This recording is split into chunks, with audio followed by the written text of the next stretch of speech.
Andrew Cooper is a lead NFL analyst at Fantasy Alarm and a host at SiriusXM. He was named 2024's Football Writer of the Year by the Fantasy Sports Writers Association. He's a dad, a Reddit nerd, and he's probably studied the tight end position more than you have. These are his late round perspectives.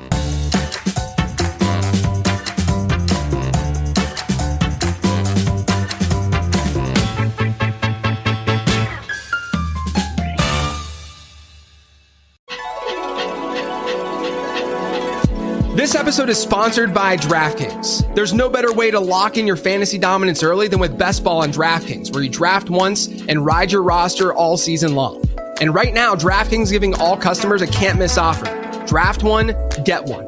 Enter a lineup in the $15 million Best Ball contest for just $20, and you'll score another Best Ball ticket to play free for a share of that $15 million, giving you a second shot to win big.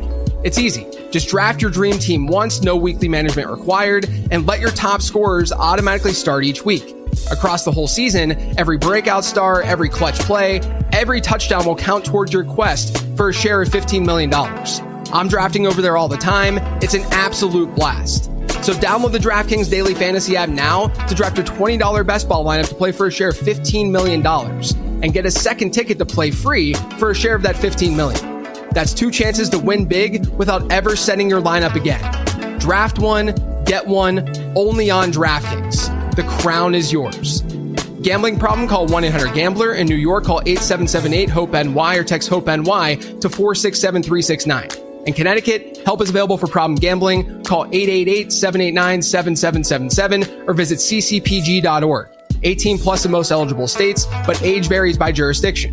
Eligibility restrictions apply. Void where prohibited. One per customer. Enter the Best Ball $15 million headliner contest by 9/4/25 to get one bonus entry. $20 entry fee required. Reward expires in 30 days. See terms at DraftKings.com/NFL-best-ball. Sponsored by DK. Now back to the show.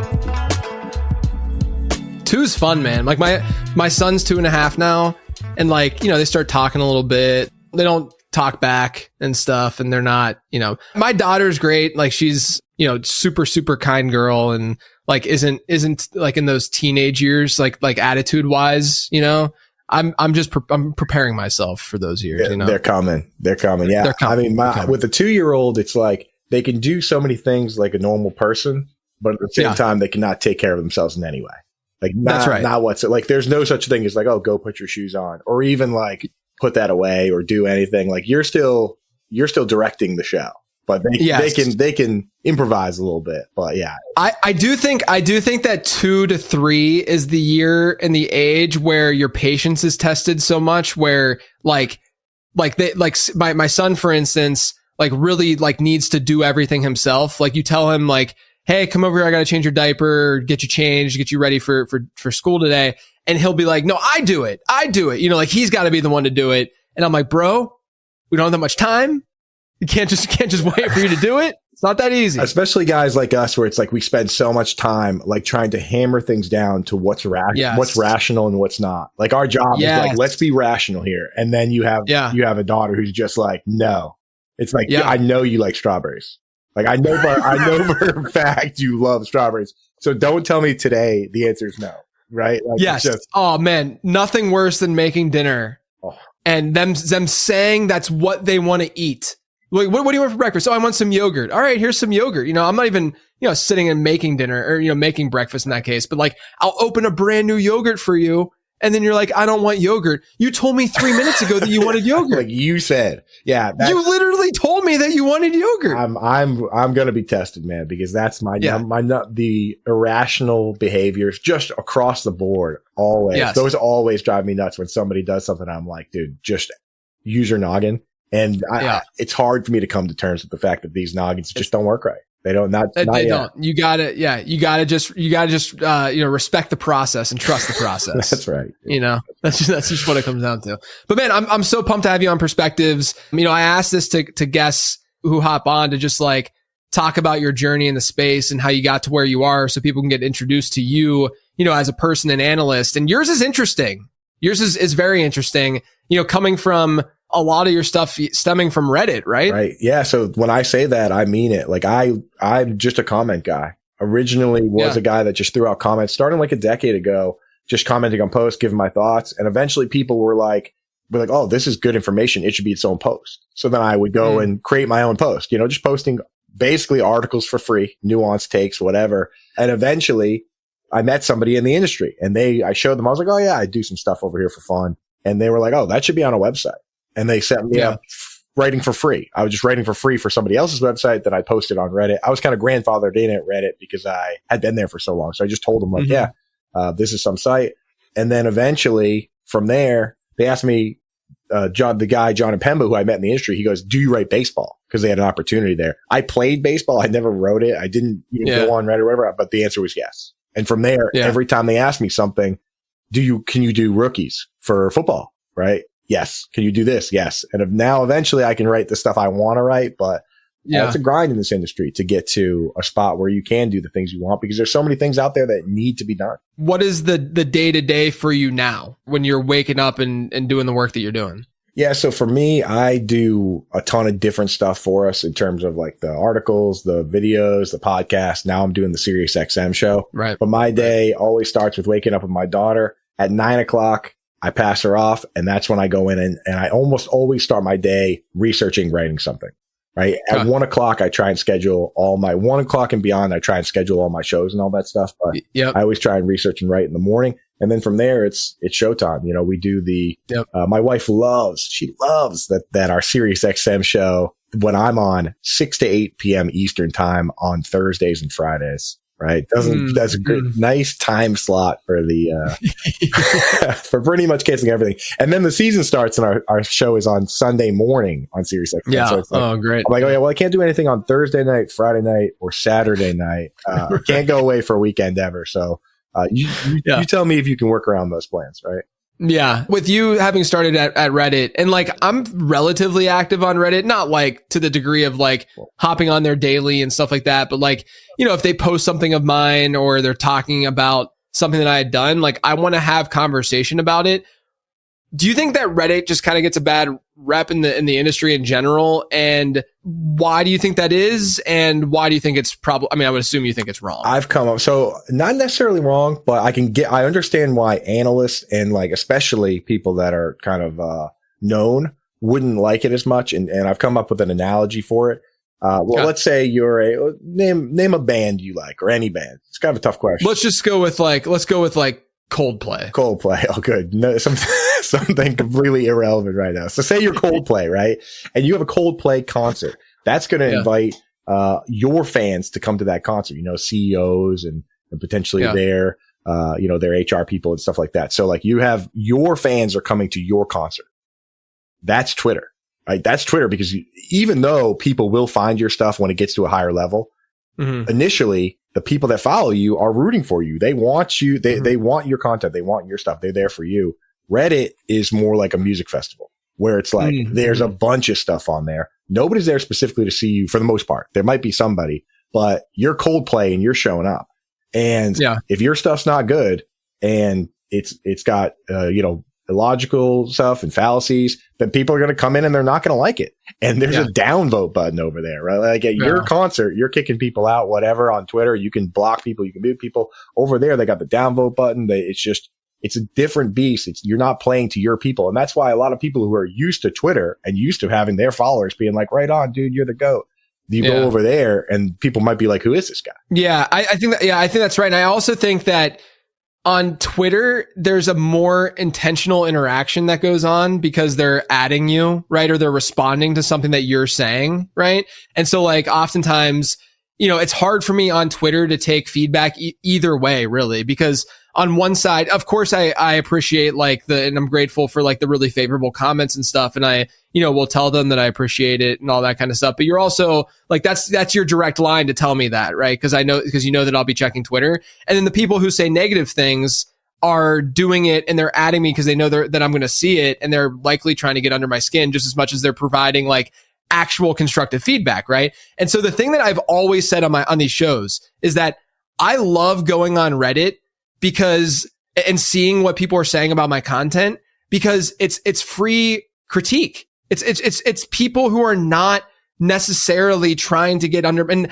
now maybe that people know that I'm doing that, they will try to get under my skin and stuff because they know that I'll like find it or something like that. But like, I just genuinely like, I've taken stuff that people have said on Reddit about my podcast, about an article that I've written or what have you, and I've changed things based on what people have said, you know? And like, when you get sort of that like more objective feedback, even if it's stemming from someone who, you know, might be more negative and mean on the internet, like it's still something. There's probably still a little bit of truth there. And at the end of the day, man, I found that like when you jump in and just have general conversation on there, I don't really think it's any different than the general conversation you have on Twitter or something. Not to mention, the trolls can be taken care of by other people there as well. Cause like the thing about Twitter is when you block people, you're just kind of hiding them. You're not really exposing them. On Reddit, when people come in and the comments start coming in, the good ones and the funny ones usually make it to the top. And people who are being just flat out rude and annoying, you can actually downvote them to the bottom. There's on Twitter, it's like that stuff comes in. And even though 150 people might hate it, if 5 people like it, it has 5 likes, right? Yep. Like on Twitter, if 150 people hate it and 5 people like it, it has negative 45 votes. You know what I mean? Negative 145. Like you were just buried, right? And it just makes it easier to get to the quality stuff and see the quality stuff at top. So it's a different beast. And again, there's definitely an extra layer of anonymity to it. There's definitely an animosity for anything that's paywalled and that, you know, towards analysts as well a little bit. So there's definitely downsides to it. But I would say the big upside is for anybody that wants to start creating content and get in the space. I'll say this: where else can you go and write a huge thing, do your research, and you can actually do formatting and thing over the stuff over there and post it and guarantee that someone will read it and give you feedback. I mean, I go in there and I read stuff all the time and I say, hey, this is great. Or I pop in and say, hey, I disagree. I mean, when I first started, the feedback I was getting was like, dude, you're using too many commas, right? And I was like, you know what? I actually got to get better at writing. I got to get better. Like people saying like, oh, too long didn't read. That's a real thing. Like, I know it's a joke to say that, but like, Mark Twain used to say, if I had more time, I would have written you a shorter letter. Like I learned how to take out not only things that are just too long and too cumbersome, but also like if I have like 8 points on a player, just based on the debates I've gotten into on Reddit, when people go and pick holes, they don't pick your top 6 arguments. They pick your weakest ones. It's a good point. And so I go in now, I ask myself, I'm like, where am I falling for a fallacy? Or where am I creating a fallacy? Like, am I creating like a false choice between 2 players that doesn't exist? And if I'm doing that, I'll take it out. And then by the end of the day, I have a more tight product that's harder to poke holes into. And it's also easier to digest. Like that's something that Reddit gives me. Whereas like definitely our members on our website, as much as I love them and stuff, they very rarely come to me and say, hey, you know what? Like I didn't like your argument here, you know? So you get that and you need it. Shout out Reddit, man. Shout out that subreddit. You know, they're doing their thing each and every day. All right, let's look into some fantasy analysis here. You've sort of become the tight end dude. You've analyzed tight ends super, super deeply. That's sort of how you, in my eyes, it was a way for you to like really stand out and differentiate yourself, I think, in the space and then kind of branch out from there. But what do you think people, if I were to just give you like a high level question, what do you think people have gotten wrong most with the tight end position through the years? Yeah. And that's actually how I kind of got into it, is that there's one thing, and this is divisive because people kind of hate it, especially the dynasty people. Dynasty people hate the idea that opportunity matters so much more for tight end than other positions. It truly does. Like at wide receiver, it's great when it comes to talent because every team is putting 2-3 wide receivers on the field for the vast majority of their snaps, and the talent wins out, right? Every time the most talented guy gets the ball more. And like wide receivers, when you just group everyone together as pass catchers, wide receivers are better pass catchers in most cases than tight ends. So it's like, it's just so much easier to say this guy's the most talented, he's going to get the ball. Whereas with tight end, scheme comes into play, opportunity comes into play. Obviously the talent of the wide receivers around them come into play. And people don't like to hear that. They like this notion that the best players are going to be the best versus this idea of like, we need to find the convergence of scheme and talent and opportunity and then lean into that and redraft. In Dynasty at tight end, you just got to draft the talented guys and sit tight and wait for that window to open. Sometimes it does, sometimes it doesn't. But like that's just that's what you run into there with Dynasty, and that's the way it is. But which Dynasty in some ways is a lot easier because hey, I like this guy, I'm going to grab him, I'm going to hold on to him. But in redraft, you really got to lean into opportunity. I think a lot of people sit back and they lean too much into, I think this player is good, or I think this quarterback is good, so I'm just going to draft anybody that plays with him. And I think that can be a mistake for people at times. You know what? This kind of plays into that, but I remember, I don't think it was last year. I think it was a couple of years ago when it came to rookie tight ends. And there was a big discussion about, rookie tight ends being bad picks just based on history, et cetera, et cetera. And I remember this is the year that Laporta came. So it was a couple of years ago. And I ended up writing up Laporta. And this is obviously it sounds like a humble brag, but I wrote him up as a late round target in the draft guide. And the main reason that the driving force for that is exactly what you're saying, in that if you look historically at rookie tight ends who actually did just run routes, who actually did just get out there and do things, whether it was Kyle Pitts or Jordan Reed or whomever, those were the dudes who were good in fantasy football. It's that. Right. So you could sit there and say hey, rookies are not going to get those opportunities nearly as much, which I think is probably fair. But if you feel if you get the coach speak and you feel conviction about the player and all that kind of stuff, you can see all that converge and say, oh yeah, you could see a Sam Laporta in that instance, emerge and be something, or Brock Bowers last year, or insert rookie tight end here, if all of those things really come together. But it's just so true that at the end of the day, fantasy football comes down to it's a volume driven game. And I do think oftentimes we lose sight of that at tight end because there is such a wide variety of deployment at the position across teams. Yeah, exactly. That's why I'm so glad that Adam Gase is gone, because that dude, he would just have his tight end block on 20% of the pass plays, no matter who it was. You know what I mean? Yeah. And historically speaking, you go through your example, tight ends that block on 15% or more of their pass plays. I've only seen 3 of them finish top 5 in fantasy football. And we're talking going back a full decade plus. And that's George Kittle one time, Rob Gronkowski in a year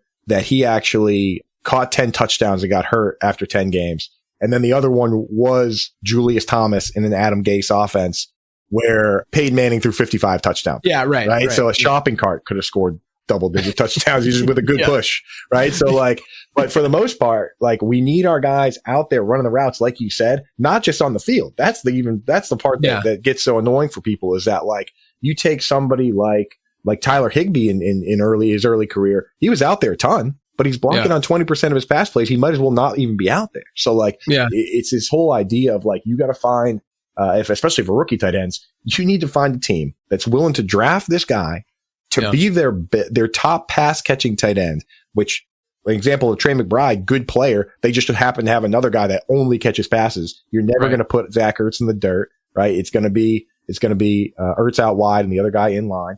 And then on top of that, he needs to be a top 2 target on the team. You can't have 2 high end incumbent wide receivers because he needs to get those targets on top of that. You put anybody, I'm talking pretty much anybody behind Jamar Chase and T Higgins, and we're going to have to move them down because it's just, it's so difficult to get 3 guys on the same team, all of them 100 targets without somebody getting hurt. So it really is this game of opportunity, and it helps to have the talent, no question.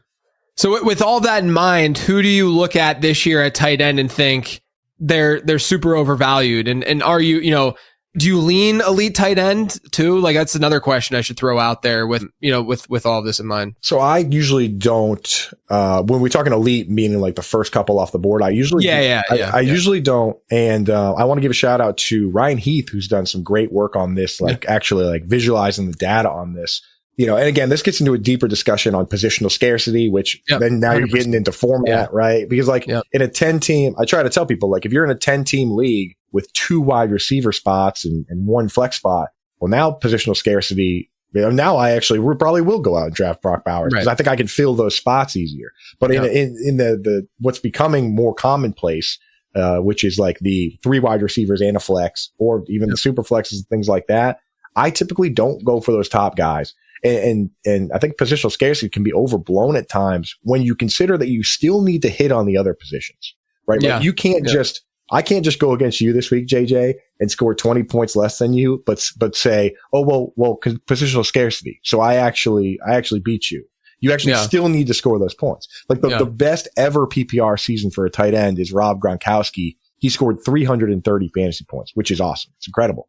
But guys like CeeDee Lamb and Jamar Chase and some of these running backs are scoring 400.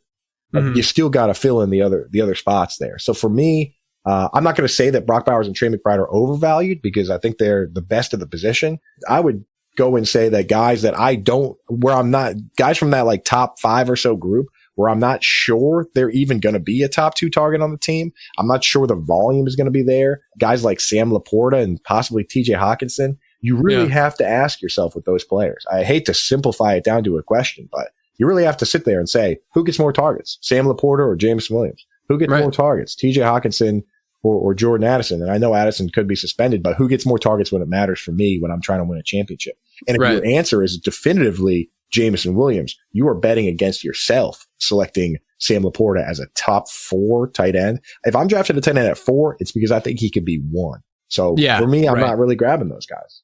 Yeah, no, I look, all my research points to the same stuff. When you look at like how top 6 tight ends and how they perform against ADP expectation and stuff. I mean, if you look at their previous season peripherals and some of the numbers that they had in that N-1 year, typically the guys who end up busting are the ones who didn't have strong yards per route run rates. And like, we didn't see that from Laporta last year, or Kelce. Like, obviously Kelce took a big step back last year. Like, we didn't see that from them. And to your point, like a lot of my research has pointed to that when there are tight ends who have top wide receivers on their team, multiple, and they're the third player, if you will, pass catcher being drafted from their team, that's not a good sign. You want 1 or 0, right? Like that is the ideal situation. And that plays into what you're just talking about them being, one of the higher players on their team from a target share standpoint. And yeah, I'll add this for Brock Bowers. If he comes out and hits me, because the thing is, Brock Bowers last year, he was, if you just take all the flex players in points per game, he was like flex player 35. You know what I mean? Like you do have to claim positional scarcity. If he comes out this year and pulls a prime Travis Kelce and has 100 receptions and 1,300, 1,400 yards and touchdowns are fluky, but Kelce's one of the few guys that has multiple seasons with double digit touchdowns. Like if he does that, I'll be happy to draft him in the 1st and 2nd rounds at that point. Per Ryan Heath's research, Kelce is the only guy in modern times that's been drafted in the first 4 rounds as a tight end and actually delivered. And you got to go back to like Gronk and Jimmy Graham to find other examples. So like, if I can be confident in saying this is the guy, he's going to be the guy for a long time, I'll go there. After 1 season, I'm just not there yet. So. Yeah, I mean, look, I ranted about this on the Late Round Fantasy Football show that actually happened right before we started recording this. And this is kind of a mini rant, but I think that it's an important thing to throw out there because it was research that I did for the draft guide this year. So basically, like the way that I look at, and this is kind of deep, so hopefully like as I explain this, it makes sense. And I'd love to hear your reaction of it too. To me, it's all about opportunity cost. It's all about the fact that when you get this guy, you're not getting these guys, right? So at every spot in the draft, some player at their position has an expected PPR points per game average or number that they're expected to get, right? And if you look at where the tight end 1 historically has been drafted, the tight end 2 where they've historically been drafted, and you look at them compared to a baseline player to calculate expected VORP, right? So baseline player in this case, let's just say tight end 12. And then you do the same thing at running back and wide receiver at that same area of the draft. Tight ends look better in VORP, okay? Versus the RB9, I think it is, that's close to that tight end 1 in ADP, or the wide receiver, I don't know, 11 or whatever it is, or 7 or something. So basically what I'm saying is like on paper, from a value over replacement player perspective, this is what people look at and they say, I'm going to get a tight end because this tight end is giving me X number of points in expectation more than that baseline tight end. But because baseline tight ends get drafted later, when you divide that number by the number of picks that it takes to get to that baseline tight end, you start to see that there's a much larger opportunity cost involved when you draft that tight end instead of the running back and the wide receiver, because the running back and the wide receiver, the baseline is getting drafted in round 5, round 6 versus round 11, round 12, right? So that advantage that you think that you're getting at tight end is actually not nearly as great. It's actually worse because of how far it stretches across rounds at the end of the day. So like there are instances where going elite tight end makes plenty of sense. Like when you're in a 10-team league, or if you're in a not, home leagues and stuff where people maybe aren't as sharp and it's more casual, then you can win that position and you know that you can fill running back and wide receiver more easily. But I'm always shocked. Like, for instance, like we go to the Expo, right? And I'm in the Kings Classic and I'm sitting there and I'm drafting in this full PPR format. There's one tight end slot. There's 3 wide receiver slots and there's 3 flex spots where we know tight ends are not going to be winning the flex, right? And so I'm sitting there and people are like taking, and hopefully I'm not exposing too much because I want to win. I won last year. I want to repeat this thing, right? But like people are drafting tight ends in their normal ADP spots, but there's more flex spots than normal. You should be going after wide receivers and running backs more. Exactly. And when you look at Brock Bowers versus the tight ends 10, 11, 12, just looking at the raw information in terms of points per game, you're getting 5 more points per game, which is what people point to with the positional scarcity, right? You look at kicker or something, it's like 2, that's why kicker you weigh, right? But like, if you actually go and look at a multi-flex league like that, or even just one flex, look at how many more points Jamar Chase scored on a per game basis than the wide receivers 3s and 4s too. I mean, we're talking 10 more points per game. Like when you really start boiling it all down, it doesn't make a ton of sense there. Not to mention tight end, in my opinion, is one of the positions where you can create so much leverage because it's much easier to find value later, right? Like I went back and looked, and for 13 straight years now, a tight end has come from 18 in ADP or later to finish top 5, right? We're talking Laporta, Engram twice, going all the way back to Julius Thomas, right? Mark Andrews, Darren Waller, Logan Thomas. Like to me, it's just easier to create that. Just like you with, I know it's lateround.com now, but late round QB, like, right? Yeah. Like that was the whole idea, is that like, we can find these guys late and you can create so much leverage that way by loading up on the other positions and then circling back. It's just like 0 RB. And I'll say that's one of the other positions. One of the other huge mistakes I see people making at tight end is that they punt the position, but then they never circle back to look for upside. That's what the whole yin and yang tight end thing has always been about, is that like, we're going to use this position to create leverage, but you don't just stop at the draft. Like if you ever watch somebody go 0 RB and then never actually trade or add someone off waivers, that team absolutely craters. They might survive based on wide receivers for a little while, but the whole goal is to build the most rock solid team by the end. So I saw it so many times. I see people go so heavy on running back and wide receiver, and then they never address the tight end position. They never address the quarterback position. They make the playoffs. They're on a rocket ship to 3rd place. If you come in 3rd or 4th place every year and you're one of those people that drafts wide receiver and running back heavy, maybe this year consider investing more time on the waivers and trades at those other onesie positions. And maybe that's the reason that you haven't been able to get over the top. Yeah. I think that there's obviously nuance, and we're not saying like never draft elite tight ends, any of that kind of stuff. But I do think that another underrated piece about late round tight end that also is just not talked about that much is that when you're in the grind of the regular season, you got to think about where people are going to be fighting most off the waiver wire. And it's always going to be running back and wide receiver because the demand is higher. Similar to in your draft, they go earlier because the demand is higher. And so, we can sit here and say, oh yeah, late round tight ends happen every year and there's, guys in the top 5, but like at the same time, they are a little bit easier to acquire because people aren't attacking the position nearly as hard as they are at running back and wide receiver.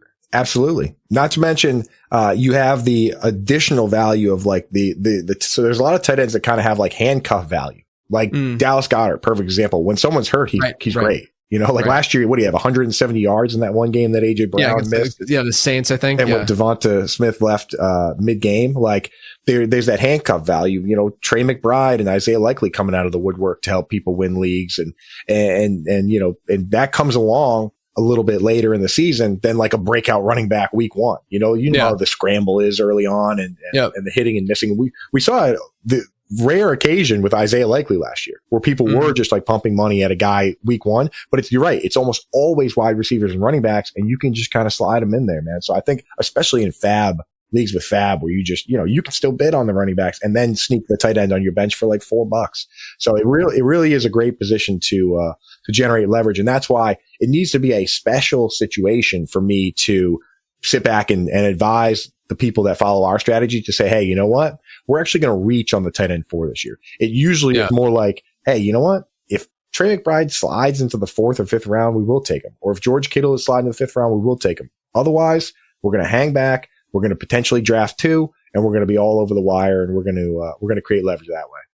So let's talk about those guys. Who are some of your favorite sleepers this year at tight end? Yeah, so for me, this is my favorite question because this is where I point people over to the article, What Makes an Elite Tight End at Fantasy Alarm. That is one that I wrote up for free for anybody that just details what I look for in breakout tight ends and elite tight ends. And then, my personal opinions on this year are fully in our draft guide, like everybody does, So if you want my opinion, it's there. But if you want to search for yourself, look for that. We're looking for guys that ideally are top 2 targets on the team, guys that have athleticism. If you want to figure out why some guys on 70 catches have 700 yards, like Jake Ferguson, and some guys on 70 catches have 1,000 yards, like rookie Kyle Pitts or George Kittle, it's raw speed. So I'm looking for guys that potentially can be a top 2 target on their team and potentially have that speed. So, I'll bet again on Dalton Kincaid if I'm going to spend up a little bit, but deeper guys, I look around at guys like Chiga Okonkwo. I know he's undersized, but ask yourself, after Calvin Ridley, who's the next best target on that team? And Cam Ward could go full huck-it-chuck-it football here. The criticisms of him are that he's like a Jameis Winston, Ryan Fitzpatrick, Jay Cutler, hero ball guy, but that sounds pretty good to me for fantasy. That sounds awesome. Yeah, it sounds great, right? So I have no problem with going there. I look at, if you're probably the deepest guy that I'm willing to truly strongly consider would be Aron Gadston. Just because you look at all the, and again, we got to go down narrative street here for this. So hold on. Yeah. Hold on. It's an undrafted season long player, and it's a 20th round at times best ball pick on DraftKings. So exactly. I could just give you like the Hunter Henrys and the Tucker Crafts and stuff. Yeah. But in a typical league, my main move is to take a Hunter Henry or a Tucker Craft and plan to start them, and then just take somebody completely high risk, high reward and put them on the bench, like Kincaid or Pitts or whatever. But if you're looking at deeper leagues, Aron Gadston, if you look at Greg Roman's history with Mark Andrews, not only did he have a top 5 all-time season with Mark Andrews, but in the early going for Mark Andrews, 2019, Nick Boyle was the inline tight end. He played 70% of the snaps. Mark Andrews actually only played 41% of the snaps that year, but he was used primarily as a full-time pass-catching tight end, basically playing slot and split end, and he finished top 5 in fantasy football. And Greg Roman orchestrated that. Not only that, but Andy Bischoff came over with Roman. He's the tight end coach over there. He was the tight end coach that converted Darren Waller from a wide receiver to a tight end. And you listen to the things he says about Aron Gadston, he's literally using Darren Waller's name.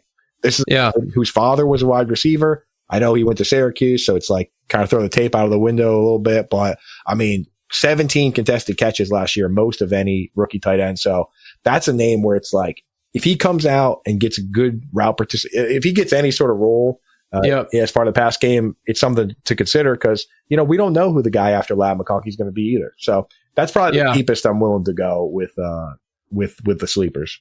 Yeah, I love that call out. I was looking at my prospect model right now as you were talking, just to see where things sort of lined up with Gadston. He looks pretty good for where he was drafted for sure. So career yards per out run is one of the inputs, one of the main production inputs, and it's getting more and more difficult to model rookie tight ends, just because we know athleticism matters so much more there. And we're not getting numbers from these guys like we used to. And it's very frustrating. Cowards, JJ. Yeah, right. Guys, shout out Terrence Ferguson for showing up at the combine. That's what I'm saying. Like, that's one of the reasons why I went to bat in Dynasty for Terrence Ferguson, is because we knew, right? Yes. We knew that he was athletic and we felt good about that. Like, if Elijah Arroyo would have come out and run, he could have been a baller from we could have felt really great about him, but we just don't know. Whereas, like, at least with Terrence Ferguson, I'm not saying Ferguson is going to be a this year guy. I think he's probably more 2026 plus guy, but like, regardless, like, it sucks that we're not getting that data nearly as much, right. But Gadston at least has arguably, one of the best production profiles out there. So there's at least that going for him too. Yeah, I'll say this, again, Arroyo, I know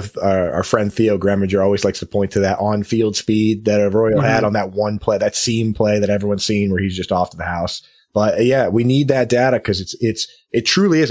The last time a tight end that ran a 4.8 or slower finished top 5 in fantasy was Heath Miller, right? Yeah. It's like you need to be able to outrun the linebackers and safety. And we can obviously make assumptions and watch and all that kind of stuff, but like, it's just nice to have the data point there that we can point to. Yeah, I'll say this on Aron Gadston. If you out there are a fan of Harold Fannin, then you should be a fan of Aron Gadston. Because it's like they have a similar profile and their path to success is going to be the same. You need somebody that's willing to just play in that wide receiver, essentially, and make him the big slot and use him like Evan Engram.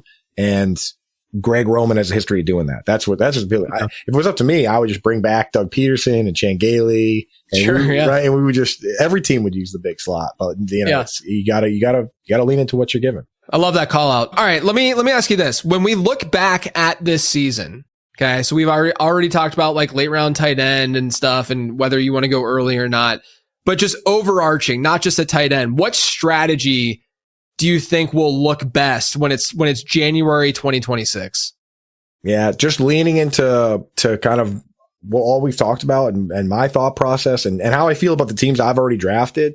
Like, I truly think that using your first 4 or 5 straight picks on running back and wide receiver, any combination really that you want to, but maybe even leaning a little more into, and I'm usually like a robust RB guy, like to get them and go with it, but maybe leaning to a little more into wide receiver this year, given how heavy running backs are going early. But I truly think that you're better off fading both quarterback and tight end to some degree and then trying to put those together later on. I will in the 5th round, I think is where I'll start considering like a George Kittle or a Jalen Hurts if they're still floating around there. But I really truly think that this is, it's going to be a year where you're going to want to lean into RB and wide receiver early for sure. I mean, for you with the early going, do you think we're bouncing back more towards wide receiver given how healthy running backs were? I know I read your email blast that went out on Saquon Barkley and all the guys that get a ton of, I mean, it's eye opening. It makes so much sense that people think that the only way to regress is injury. And you made such a good point that it's like the way to regress is actually just normal regression. It's just how this goes. Like, exactly. That I think that we just love to attach narratives to things to make things seem like they make more sense. But I think what makes sense in my mind for a guy like Saquon or whoever had a lot of carries the previous year is just, hey, it's really hard to carry the ball 300 plus times in the season, not just because you probably ran pure from an injury perspective. Yes, but also like the Eagles are the second lowest pass rate of any team since 2011 last year. You know, like, that's not, they have a tough schedule this year. And just in general, like when we talk about regression, you got to think that other things are going to go down that are completely unpredictable and unforeseen, whether it's injuries to other players or the offensive line or the defense, like playing poorly, or like this deep ball just doesn't hit, or like those kinds of things. And that's why I always go to golf whenever I give analogies about regression, because everyone, so many people play, all of us are pretty bad. I don't think Scotty Scheffler's listening to this podcast. I don't think so. Shout out Scotty if you are, though. Shout out Scotty. But like, we all intuitively can understand, like, there are times, like if I'm like a low 90s golfer, right? There are times where I'll go out, I'll shoot like an 85 and I'm like, wow, I had a great day. Did I do anything different? No, I hit a drive that hit a tree and just landed back in the fairway, like just stuff like that goes down and happens. Similar if you exercise, if you go for a run and one day you just feel it because you got better sleep or something. Like, there's just so many literally like thousands of factors that go into what regression is. And I think a lot of people are just like, oh no, a lot of carries this year means that they're going to get injured the next year. It doesn't have to be injury. It could be partially injury, but like, I don't think we can just simply say that's the reason that happened. You know what I mean? Exactly. And then the people, like some people on the complete opposite side will go out and say, well, JJ shot an 85 yesterday. So today he will shoot an 85 unless he blows his knee out. You know what I mean? Whereas the reality is that next year you might just go back to a normal year where, there's certain players, again, for me, it affects when I go through that list, like certain guys, if I don't love the talent and everything lined up perfectly for success, like potentially guys like Kyron Williams, those are the ones that kind of scare me the most, where it's like, of course, it's like, wow, things went perfectly for a guy that I don't think is, and statistically, he's not really a world beater on that front either. It's like you look back at it and say, man, am I going to make that bet again on something that I didn't even really like betting on? So yeah, I'm fully with you on that. I think there's, it's so hard to fade Saquon. Like I can't do it past, I don't know, 5 or 6. I agree. Like, and that's why I wanted to put that together to say, like, this isn't about fading a player because you're predicting injury. This is about just looking at the realistic range of outcomes that's going to happen for a guy. That's like, chances are he'll lose 2 to 3 to 4 attempts per game. Like that's what we've seen historically, like 2 to 3 attempts per game. And that could be significant, or that like you can judge, at the end of the day. But I think the regression piece is something that always just goes, and I know we've kind of gotten off topic with it, but like, it's probably yeah, exactly. This is what perspectives is for, baby. Just doing whatever we want. This is what's important, dude. I mean, this is important stuff. Regression to me is the single most important thing in fantasy football for people to sort of grasp, because a lot of times we make the assumption that things will just go the same way. And I think an example of that this year could be, and again, I think in range of outcomes, but I'm definitely lower than the market, but could be with like Chuba Hubbard, where last year, and it's fine if people like Chuba. I understand the upside case for Chuba Hubbard. Trust me, they have a good offensive line. Like the offense is ascending, all of that. But if you look at volume, just straight up volume, Kyron's probably the better example. But you look at just straight up volume and you ask yourself, can this be sustained? And the answer to that 25% of the time might be yes. But if 75% of the time in these like mind simulations that you're doing is no, then that means that you should maybe bump it down a little bit. And then you think about like the receiving angle and them adding receiving backs to that back. And you just have to think about like, how did this situation change? And is this actually sustainable? Maybe a better example actually is Jerry Jeudy, where I haven't been in on Jerry Jeudy and I feel like I'm kind of on an island with it, but Judy's numbers last year, like his per route run numbers, his efficiency marks, they were not any better than what we typically see from Jeudy. What was different with Jeudy last year? Well, he had Jameis for a period of time. You know, there was no other pass catchers. You know, Cedric Tillman gets hurt. And if you look at his splits with and without Jameis, massively different. With and without Cedric Tillman, massively different. And then if you look at his per route run numbers, they've been the same. Nothing changed there. He ran more routes in Cleveland last year. And then I asked myself, okay, is that sustainable? I'm just asking questions at the end of the day to see like, can this be repeated? And oftentimes when something crazy happens the previous year where we're like, whoa, this year 5 breakout for Jerry Jeudy just happened. That came out of nowhere. Maybe there's a reason for it. That's just, it was kind of wild, you know? They don't want you asking those questions, dude. It's like, yeah, once you start asking those, especially if somebody wins a league with a player like that, then they don't want you asking that. But you're right. And my biggest concern for this Cleveland Browns team is that what have we seen for the last, forever from this team when they have like a bunch of different quarterbacks and no real starting quarterback, is that they go out there and they start the best guy. And then when that guy inevitably fails, which this team has a 4.5 over under with most sportsbooks, 4.5 win total, right? Yeah. What do? They open up the clown car.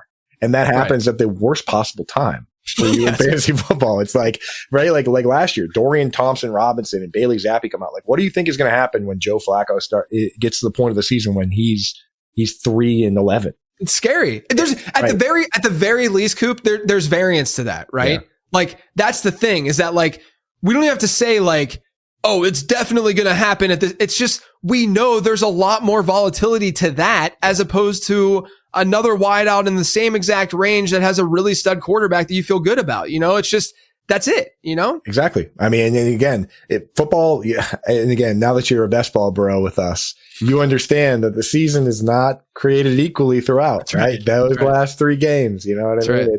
That's where the money's made. So, you know, especially in situations like that where I'm like, okay, things could be incredible with Flacco, but when Dylan Gabriel gets his 1 game and then Shedeur gets his game or whoever else, you don't even know what you're going to get. Like with Jameis last year, Njoku was incredible. Then Jameis came in, threw him, you know, one of the games he threw him 5 targets and Njoku caught 1. And it's like, you feel like you get completely rug pulled by that situation. So it is a highly volatile situation.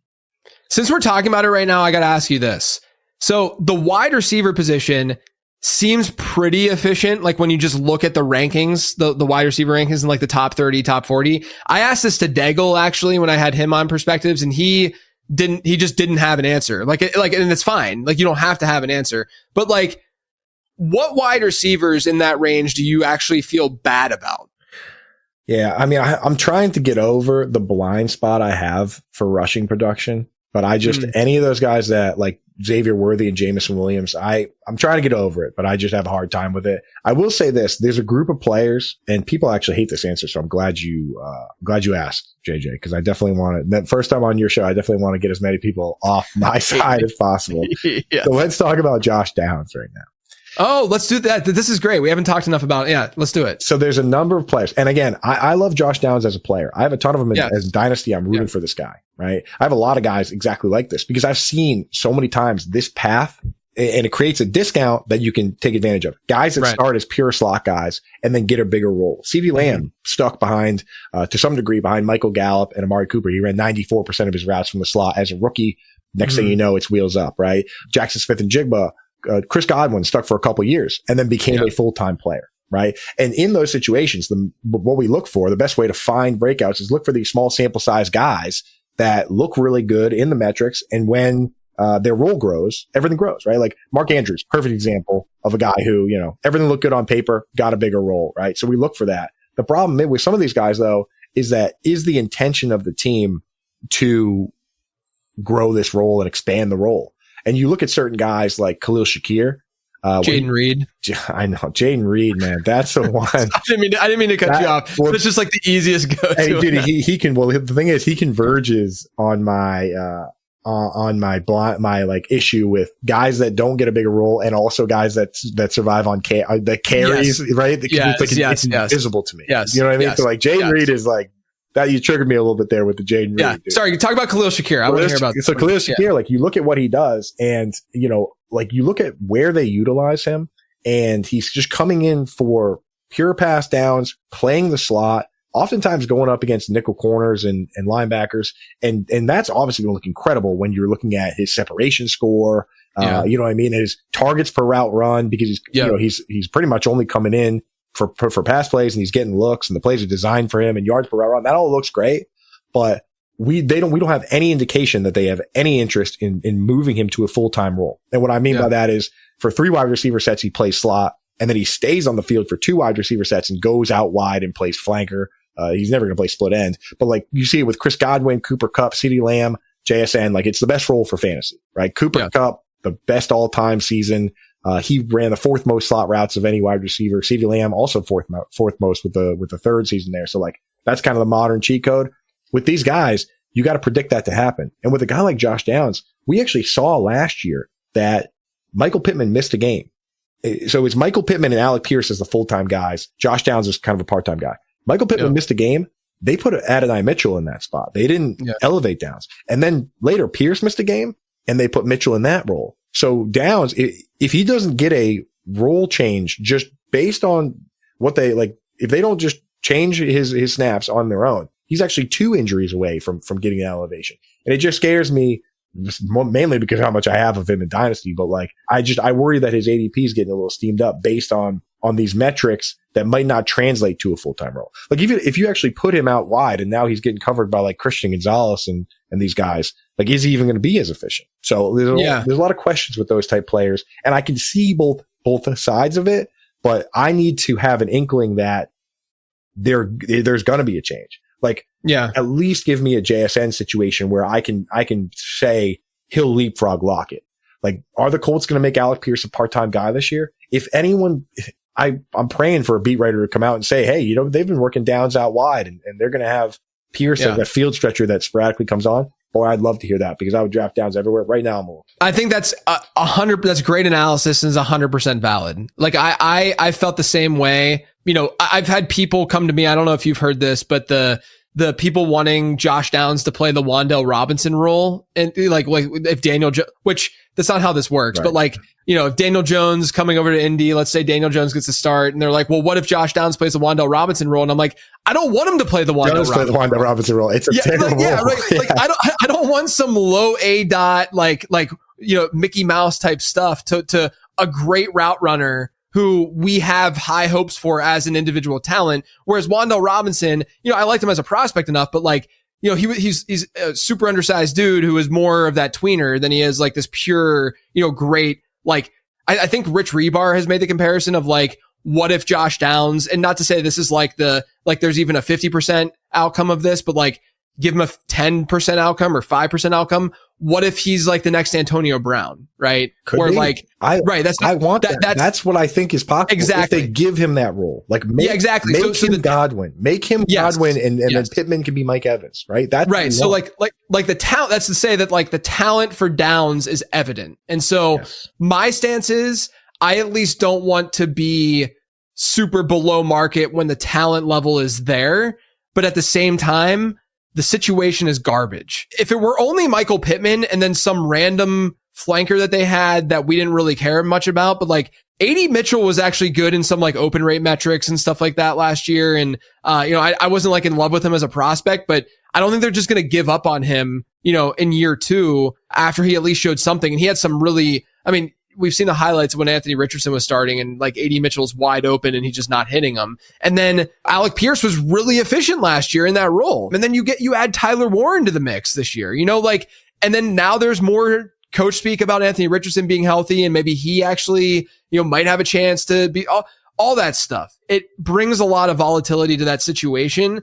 And so I don't think that's irrelevant when, Josh Downs might be drafted next to like an Emeka Egbuka where there's like immense upside if this Godwin stuff goes south, right? Like that's where to me, it's scary. If he drops that tier, like if you're drafting Josh Downs versus a Jaden Higgins or Trey Harris, I think it's a little bit different. But if you're, and like I can still make the argument for the rookies, but like in season long that is, right? But like Downs gets pushed in some drafts, like quite a bit. And that's where it's a little bit scary for sure. Yeah. Downs definitely one of those guys that I will draft, especially in best ball. I kind of keep 3 lists, guys I'm willing to reach a little bit for. I don't do much reaching in best ball though, because I don't like bleeding that value, but yeah, right. Then there's guys where if they slide a little bit, I'm taking them. And then even the guys that I flat out hate, if they fall more than, if I'm sitting here on like 20 picks of ADP value, I say, okay, you know what I mean? Because you look at the guy that won Best Ball Mania last year and it's like people just didn't like drafting James Conner and Adam Thielen and he got like generational value on those players, so it's like at a certain point you got to be like, okay, but so Downs is one of those guys that I'm willing to take for sure. But I do worry. I worry about these guys. And again, that's such a huge, it goes back to the tight end conversation where it's like in Dynasty, focus on talent, focus on what we know, focus on the historical hit rates, focus on, JJ's prospect guide, like focus on that and just get as many of those guys as you can. And then wait and hope that things open up. In redraft, we can't wait. We need to find that convergence now. Yeah. Yeah. And look, I love Downs too as a prospect. So like there's a lot of backbone to him being just like a good player, and you want to invest in that. You don't want to, my general stance, like I said, is that I don't want to be left behind even in season long, with a player that I believe is that talented. But when the situation is what it is with Downs right now, I also don't want to be overweight with that kind of player. It feels the worst when you're like, oh, I like that guy. And then it's like, why didn't I take him? Well, because I talked myself out of it. Yeah, exactly. Because of the situation or something. That is where it's like, it is a tough game, it's a tough balancing act, but you got to find as many people that you feel exactly right about as possible, right? The trifecta of like, man, I love everything going on here. I love this player. I love this situation. I love everything. Yeah. All right. So we have these suspensions I want to just touch on really quick. These looming suspensions. Quinshon Judkins, we know the least about right now. He doesn't even have a contract, so he's technically not even like a Cleveland Browns. So it's really weird. And then you get Rashee Rice, who sounds like it's going to happen now that he pled guilty. Jordan Addison, it sounds like something's going to happen there. We don't have to go player by player or anything here, but like in a season long league. So let's not talk about best ball where we know like the money is towards the end of the year. And obviously the money is still towards the end of the year in season long, but there is a churn with bench and there's not as many spots in your roster and stuff. And so I think it's a bigger question in season long than it is arguably in best ball, where also in best ball, like you're going to get filler players when those guys are out with just guys who perform well that you might have never predicted to do well in a season long league. So how are you approaching guys like Rice and Addison in a season long league? Are they the kinds of guys that you're like, I'll take the discount, or are they the kind of guys that you just kind of ignore and yes, they might have good value at the end of the season, but I'll let someone else deal with that early season headache? Yeah, I'm with you on compounding uncertainties, right? Like I consume a lot of your content. It's like, if you're the more risk you take on, the more reward you need to have. And with some of these players, like I'll say Rashee Rice, we don't know the suspension, right? But what we do know is that this guy is a stud.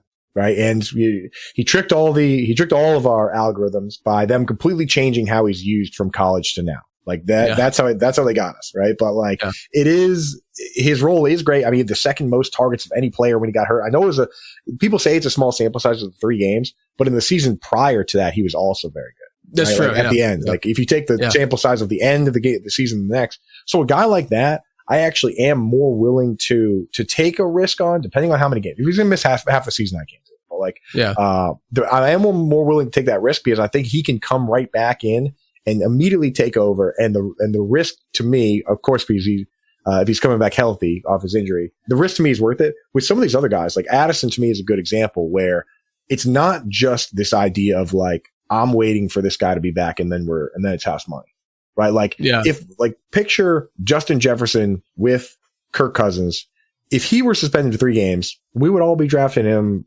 It wouldn't matter. We would just draft him because we know when he gets back, it's Hucket Chucket football. It's Justin Jefferson. It's awesome.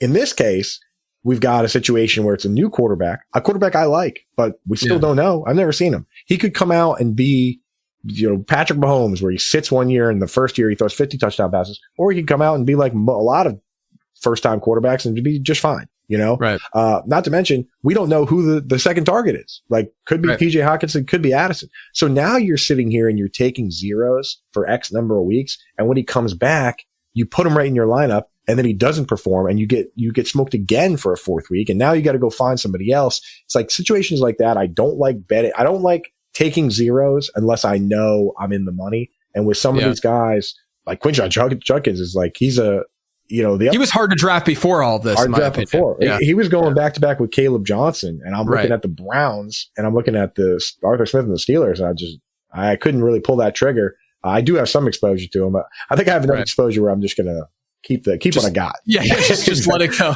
Just check in and make sure that number is getting smaller and smaller as we go along. Yeah. But yeah, like so for me, I need to know that I'm the risk is going to be worth the reward, and with some of these guys, I really don't see it. Same with a guy like Brandon Ayuk. Like I don't find myself going there unless I can get it at like the craziest discount where I know I have a ton of bench spots, then I'm like, okay, but like, if I don't truly believe in the player, like if you go back and to the years where like Tom Brady was suspended or Zeke Elliott, of course, I'll wait for Zeke, no problem. When he was awesome, but Jordan Addison, I don't know if I'm gonna wait for that. I feel like Addison is almost like the Mendoza line too. Like he's like I could see someone wanting, like, if you like Addison a lot, like I could see someone making the opposite argument, right? Like I think that he's a really good, like kind of litmus or like line to draw in the sand of like a player better than this or worse than this is kind of the direction you would go if you want to hold on to that value or not hold on to that as they serve that suspension. That's a good point, right? Because like Addison does have those games, like, 3 touchdowns. He's got these like crazy, and that's why best ball, I'm glad you eliminated best ball from the discussion, because in something like that where Addison, like look at T Higgins, like you had to have T Higgins if you wanted big money last year because he scored 3 touchdowns the week it mattered. So like a guy like Addison, of course, could do that. But in season long, I don't know. We'll see what the suspension is too. I think it's fair. I think those are all fair points. And I think obviously the suspension will matter. I think most are assuming 3 games at this point. What do you think with Rice? If you were to just throw a number out there, how long do you think it's going to be? I'm thinking 6. I wonder if they'll pull back remember that old trick they used to pull where they would come out and make a big deal that a guy's getting 6 games and then on a random Friday over the summer, they just quietly reduce it to like 4. Or whatever, they'll do it. Yeah, that trick used to. I mean, that was a great trick back in the day because it's like, hey, we're punishing this guy. PR perspective. Hey, from PR perspective, it was like, yeah, he got 6 games, but then they quietly put it to the number that they want. I wonder if maybe they'll bring that old trick back. I always like that trick. Yeah, I mean, obviously, Drew Davenport, for instance, does a lot of great work with the legal side of football and fantasy football. So take a look at what he's doing. We're not lawyers, so we don't know for sure. We're just we're just having fun with it. And this one feels a little different because people got hurt, that's why. It's also like, I don't know how you feel about it. I always just feel kind of dirty talking about some of this stuff. Like it's like the Quinshon Judkins stuff. Like I don't want to freaking talk about what is being accused here. It's horrible. It's awful, man. And again, the worst format for it is dynasty. Because like think of the way some of these like careers ended for some of these people. And I don't want to get into the point where I'm like, trying to figure out if this guy's like partying too much or drinking too much. Yeah, going to behave a certain way. Yeah, it really is a part of the game that I don't love. So let's get back in the spreadsheets. Yeah, let's do that. All right, before I let you go, Coop, give me some of your favorite targets this year in season long leagues. Yeah, so by default with the Josh Downs situation, if you are you're looking at the way I am drafted a good amount of Michael Pittman at wide receiver 50. I mean, this is a guy that got back-to-back 140, 150 targets. Last year led the team in targets with a broken back. Backs are tricky, but from what I understand, it's a bone. It's not a disc or a muscle or anything like that. So hopefully he can get healthy. We watched this guy be wide receiver 13 with Gardner Minshew throwing under 200 yards a game. So real possibility that he returns good value there. One guy I really like a lot, I posted a article. I rarely do this, but I posted a thread just kind of breaking down my article with some, because I had some good videos. So I was like, you know what, let's use the videos on the old social media machine. But Kenneth Walker is a guy. Yeah, baby. Love it. Yes, dude. Awesome, man. I mean, that scheme is so damn friendly. Like just the personnel bringing in, you seen this fullback Robbie Oots they brought in? Yeah. Oots, he's a big 70 pounds. AJ Barner, great blocking tight end. They drafted Gray Zabel, who apparently in my research, this guy did the tied for third highest vertical leap for a lineman ever. Like he'll be perfect as a pulling guard. Because what Kubiak does is he runs this zone that's just like devastating with the fullbacks and the linemen. And the moment you stack the line with 6 guys, a guy in each gap, he runs a gap concept and he pulls a guard or he pulls a tackle or he does like a wham block, and it's so easy to rip off chunk plays in that scheme. So I got a whole article. If you go just type in Fantasy Alarm, Kenneth Walker player profile, it should come right up on Google, and that's free. And I turned all the videos into GIFs for everybody. So there's something to watch too while you read it. I know. Beautiful. Beautiful. It's hard to get people to read these. JJ, I still remember something you said like 4 or 5 years ago where people were like, it was originally when people came out and were like, everything's moving to video and no one reads anymore. And you were like, well, I'm still going to write because everything I say on the video and everything I do on the shows and everything I do as a guest, that all stems from the research I do and the writing that I do for the guides and the emails. So I'm still going to do that. And that's always been, I'm a writer first and foremost. So I remember that you said that. The 3 things I remember saying was that. Another thing you said that I definitely remember is to try to separate your audience for, if possible, get them somewhere where you can deliver the work to them directly. Right. Yeah. And then the third thing that I always remember that you say is to never tweet. Yeah. Never tweet. Never tweet. You should never tweet. And I broke that rule this week. And I need to not break that rule ever again. Yeah. Never tweet. No, I appreciate that, man. I think with writing, like, it's definitely like, obviously I focus so much on the podcast. We're doing so much more YouTube and video stuff. And it's really, really important to do all that stuff from just like a business standpoint and how people consume things. But I think if you want to just like be a good analyst, like I'm not saying this to you, I'm just saying this to the audience, obviously. But like if anyone out there is just like trying to be a good analyst, I think that writing is so impactful because it allows you to understand how to formulate arguments better, right? You can't always get that in just a conversation. Plenty of you guys have listened to podcasts before where you can tell if someone's prepared or not. And usually the people who are prepared are the ones who have written stuff, who have done the research, obviously, and they put the thoughts to paper, and they can articulate those thoughts a lot more easily because they put it to paper. Sometimes, like, even if you're not publishing the thing, just kind of putting it down and kind of thinking about it from an argument perspective, it's helpful, man. It's really helpful. Right. And you can go back and read it. I'll go back. I write, like 50,000 words on tight ends.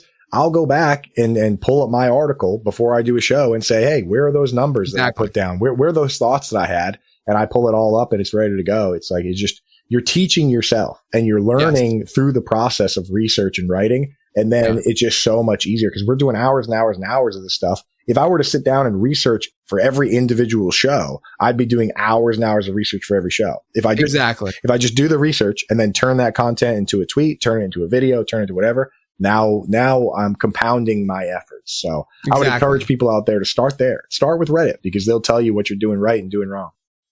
Comes full circle. Always goes back to Reddit. Coop, man, it was great to chop it up. I'm so glad you were able to finally hop on Perspectives. Let everyone know where they can find you, what you're working on, all that good stuff. Yeah, absolutely. So if you follow me on Twitter at Coupe Fiasco, or on Reddit at Coop, there it is. I always share everything I do that's free. So everything I write on Fantasy Alarm, the YouTubes, that's all out there. If you want our paywalled stuff, then get a copy of our draft guide now at Fantasy Alarm or on SiriusXM. If you have a subscription to that, our show is 6 to 8 p.m. weekdays on channel 87. And we're just talking ball all the time. Me, Howard Bender, Jim Bowden. It's good stuff. So really appreciate you having me on, man. And I appreciate getting a chance to talk to your audience, because I know that's a lot of sharp folks. Yeah, man. No, I appreciate it. And they'll appreciate hearing that for sure. You can find all my stuff over on lateround.com. Follow me on Twitter on Blue Sky at lateroundqb. Make sure you are checking out the Late Round Draft Guide when you're on lateround.com. That is for sale right now. It's updated weekly. If you're listening to this on Friday when this podcast goes out, there is an update with that draft guide that has gone out, as will be the case every Friday. Thanks for listening, everyone. Have a great weekend. As always, thanks for tuning in.